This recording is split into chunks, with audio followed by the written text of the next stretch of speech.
কৃষ্ণনগরে নতুন নাকি? আগে তো আপনাকে কখনো দেখেছি বলে মনে পড়ছে না। হ্যাঁ, আমি এখানে থাকি না, আমি এখানে আমার কাজে এসেছি। তাই মন্ত্রী মশাইয়ের বাড়ির ঠিকানাটা যদি একটু বলে দেন। নিশ্চয়ই, এ পথ দিয়ে সোজা চলে যান, তারপর কিছুটা ডান দিকে গেলেই পেয়ে যাবেন। আচ্ছা, অনেক ধন্যবাদ। ভিন গাঁয়ের লোক মন্ত্রী মশাইয়ের বাড়িতে, ব্যাপারটা বেশ সন্দেহজনক লাগছে। এই এই গুলটে ন্যাপলা, তোরা তোরা দুজন একটু আড়াল থেকে দেখতো লোকটা মন্ত্রী মশাইয়ের বাড়িতে ঠিক কি জন্য এসেছে, তারপর আমায় খবর দিস। ঠিক আছে গোপাল দাদু। তোমার আবার এখানে আসার কি দরকার ছিল? আমি তো বলেছি যে আমি ঠিক গিয়ে তোমার পাওনা গন্ডা মিটিয়ে দেবো। মিটিয়ে দেবে? কতদিন হয়ে গেছে জানেন? দেখো, হয় আমার কীটনাশক আর সার সব ফিরিয়ে দিন, নয়তো আমার জিনিসের দাম মিটিয়ে দিন। কীটনাশক, সার আর কি করে ফেরত দেবো বলো? ও তো সব পুকুরের জলে মিশে গেছে। ওসব আমি জানি না, আমার পাওনা গন্ডা মিটিয়ে দিন, ব্যাস।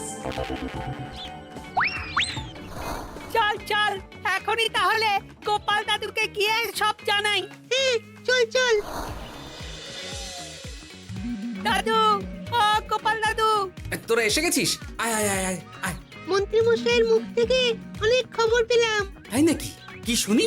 মন্ত্রী মশাই ওই লোকটার কাছ থেকে অনেক কীটনাশক সার নিয়েছে, কিন্তু এখনো জিনিসের দাম মেটায়নি।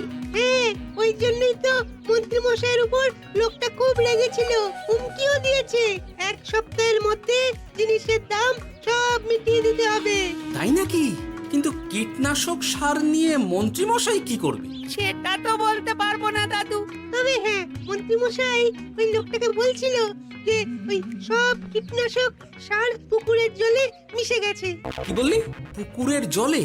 আচ্ছা, এবার দুয়ে দুয়ে 4 করা গেল। অনেক ধন্যবাদ রে তোদের।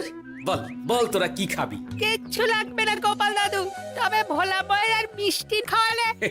আচ্ছা আচ্ছা। কি করে যে মহারাজকে আসল ব্যাপারটা বোঝাই, কিছু তো একটা উপায় বের করতেই হবে। তা বলি বাবা, রাজসভায় যেতে হবে না বলে কি সারাদিন এইভাবেই শয়নে শয়নে দিন কাটাবেন বাবা? হ্যাঁ? উপায় পেয়ে গেছি। বুঝলে গিন্নি, আমাকে একটা জায়গায় যেতে হবে, বুঝলে? তারপর ওখানে যদি কাজ হয় তাহলে আগামীকাল রাজসভায় আমি যাব। কিন্তু তুমি যে বলেছিলে তোমার এখন ছুটি। হ্যাঁ, কি আর করি বলো, গুরুত্বপূর্ণ একটা কাজ, তাই যেতেই হবে। আচ্ছা যাও। ওই গো বিজ্ঞানী। আরে গোপাল যে, বলো। এই এই যে বিজ্ঞানী, একটা বিশেষ দরকারে তোমার কাছে এলাম, বুঝলে? হ্যাঁ, বলোই না। আচ্ছা, এই দূষিত জলকে কিভাবে আবার পরিশুদ্ধ করে বলতে পারবে? কেন পারবো না? জলের মধ্যে একটু চুন আর ফটকিরি দিয়ে দিলেই জল আবার দূষণমুক্ত হয়ে যাবে। তবে ওগুলো দেওয়ার পর কিছুদিন সেই জলকে ব্যবহার করা বন্ধ রাখতে হয়। হ্যাঁ।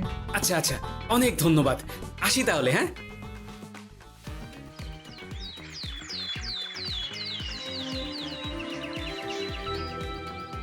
ছায়া পড়েছে, ছায়া পড়েছে। আমি বেশ বুঝতে পারছি তার ছায়া পড়েছে এখানে। কার ছায়া পড়েছে? আজকাল তোর মাথা থেকে অনেক চুল ঝরে পড়ছে, তাই না? আগে হ্যাঁ সাধু বাবা, আপনি একদম ঠিক কথা বলেছেন। ও বাবা, এই আবার কোথা থেকে উদয় হলো? আরে আমি একা গিয়ে সেই স্নানের পুকুর পরিদর্শন করতে চাই। যথা আজ্ঞা বাবা।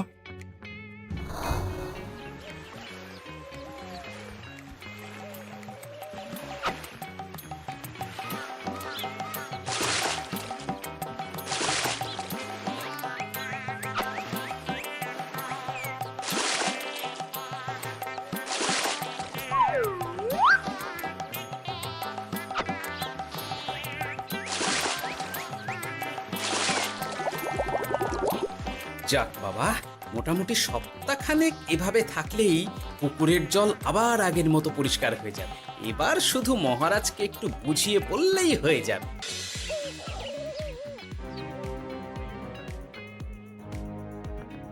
কি বুঝলেন সাধু বাবা?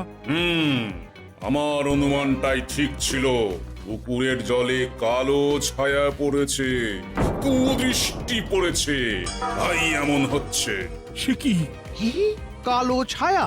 যত সব বাজে কথা। জল দূষণ করলাম আমি, আর দোষ পড়ছে কালো ছায়ার উপর। তাহলে এখন কি হবে? চিন্তার কোনো কারণ নেই। আমি মন্ত্রপুত ভস্য ছড়িয়ে দিয়েছি। 1 সপ্তাহ ওই পুকুরের জল স্পর্শ তো দূর, পুকুরের কাছেও যাওয়া নিষেধ। তাহলে আমার মোহরের কি হবে? যথা আজ্ঞা সাধু বাবা।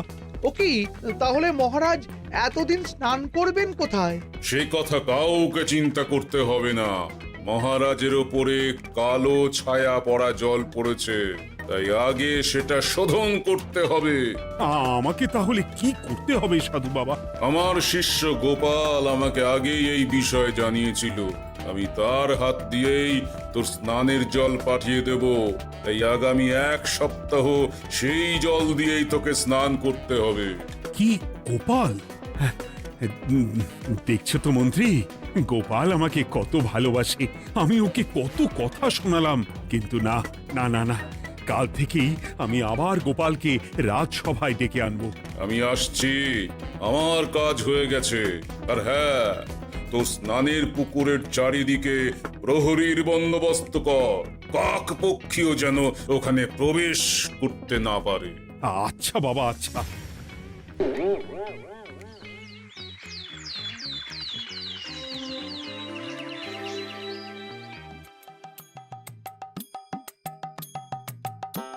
গোপাল, তোমাকে আবার এখানে দেখতে পেয়ে আমার খুব ভালো লাগছে। তোমার গুরুদেব গতকাল এসেছিলেন, কিছু মনে করো না। না বুঝেই তোমাকে অনেক কথা শুনিয়েছি।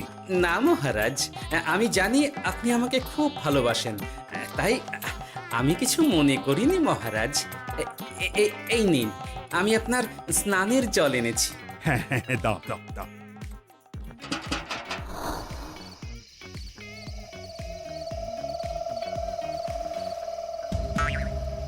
ও বাবা, পুকুরের কাছে যে গিয়ে দেখবো সে উপায় নেই। চারপাশে প্রহরীতে ভর্তি, তাহলে কি সত্যি সত্যি কালো ছায়া পড়েছে? ভালোই হলো, পাওনাদারকে বলে দেবো কীটনাশকটা জালি ছিল। হি হি।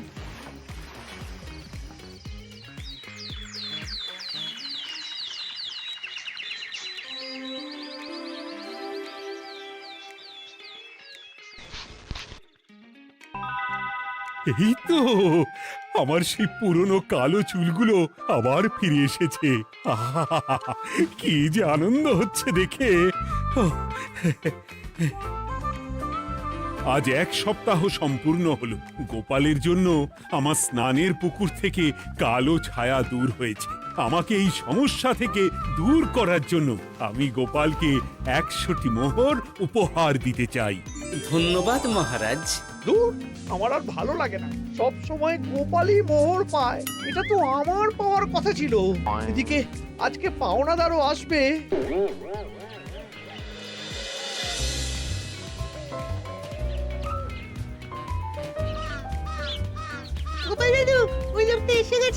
আচ্ছা, আসছি। এটা তো মন্ত্রীর বাড়ির দিকে রাস্তা। আমরা তাহলে ওদিকে কেন যাচ্ছি গোপাল? আপনার পুকুরের আসল রহস্যটা কি সেটা আপনি জানবেন না মহারাজ? মানে? নিজের চোখেই দেখুন, তাহলে বুঝতে পারবেন। আর একটু সময় দাও আমায় ভাই, এমনিতেও তোমার কীটনাশক কোনো কাজের নয়। কি এখন এসব কথা? আর একদিনও সময় দিতে পারছি না। একটু বোঝো, একটু। সব আমি মহারাজের পুকুরের জলে মিশিয়ে দিয়েছি। মন্ত্রী, তুমি তাহলে সেই কালো ছায়া? মহারাজ, আপনার পর্দা ফাঁস হয়ে গেছে মন্ত্রী মশাই। তুমি তাহলে সবটা জানতে? একদম প্রথম থেকে। রে, খুব জোর ফেসেছি। এদিকে পাওনাদার, ওদিকে মহারাজ, এখান থেকে কেটে পড়তে হবে। গন্ডগোল করে আবার পালানো হচ্ছে তবে রে। বলো, কেন করেছিলে? মহারাজ, আমি ভেবেছিলাম আপনার সব চুল উঠে গেলে আমি আপনার কাছ থেকে চুল গজানোর ওষুধ দেওয়ার নামে অনেক টাকা লুটবো। কিন্তু সেই ভাবনা ভাবনাই থেকে গেল, সেগুড়ে যে বালি হয়ে গেল। ভাবা যায় চুলের জন্য চুলো চুলি, হ্যাঁ?